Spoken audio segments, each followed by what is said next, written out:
direction. Well, I want to think about this for a second. So if I have a vector, draw them right here, vector v. So v is the vector v1, v2. So we're going to talk very generic. v1 would be my distance this way. v2 would be my distance this way.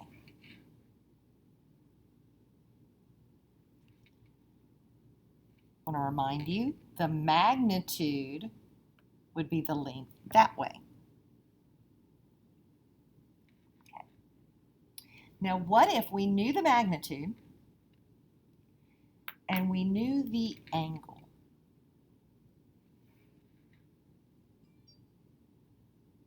I want to talk about a couple of things. What if I was trying to find v1? Well, v1 is adjacent to that angle. So I could set up some nice little trig ratios. Cosine of that angle would be v1 over the magnitude. Or it's the magnitude times cosine of the angle. Similarly, sine of that angle would be opposite over hypotenuse. Oh, I don't know what I was doing. Opposite over hypotenuse. So the vertical component can be found by taking the magnitude times sine of the angle. So let's say I had a vector with magnitude 10 and its direction is 120 degrees. So it's something like 120 degrees would be over here somewhere, and then a magnitude of 10. Okay. Well, I can find that vector by taking 10 times, so the magnitude times cosine of the angle, and then the magnitude times the sine of the angle.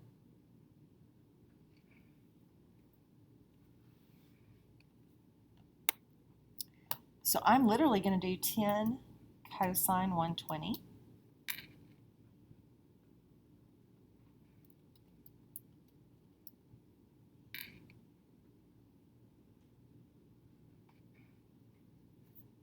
And that makes sense because it's in that quadrant where x is negative and y is positive. Let's say I had another vector, let's call him u. U has magnitude of 8 and direction is 200. So 200 degrees would be over here somewhere. Okay. Again, easy peasy. I'm going to take the magnitude times cosine and then the magnitude times sine of that same angle. 8 cosine, 200 gives me negative 7.52. And then 8 times sine of 200 is negative 2.74.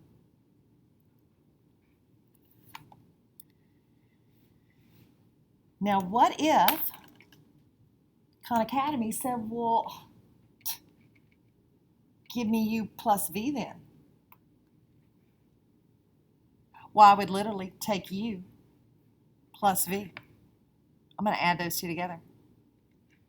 And I'm going to get negative 12.52.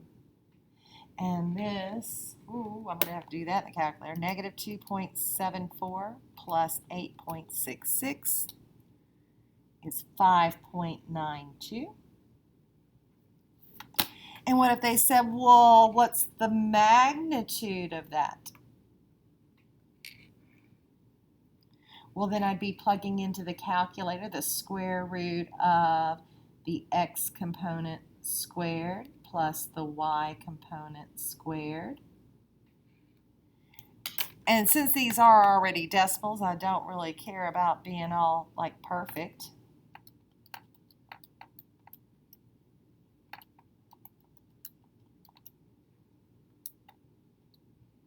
And I get 13.85.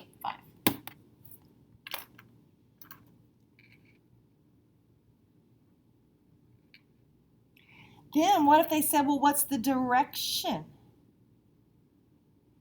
of u plus v? Okay, so now I got to think a little bit. U plus v. So u plus v has this for an x component, that for a y component. That puts it negative and positive. That puts it over here. Now remember, we want this angle. That's theta. But I can find this little one by taking my y over my x for tangent. So tangent of that reference angle would be the y component over the x component. Then to find the angle, you would do inverse tan, second tan. And since it's a positive divided by negative, I'm just going to put negative 5.92 divided by 12.52. And I get negative 25.3. Well, we know this big angle is not 25.3, much less negative 25.3. It's 25.3 away from being a whole 180.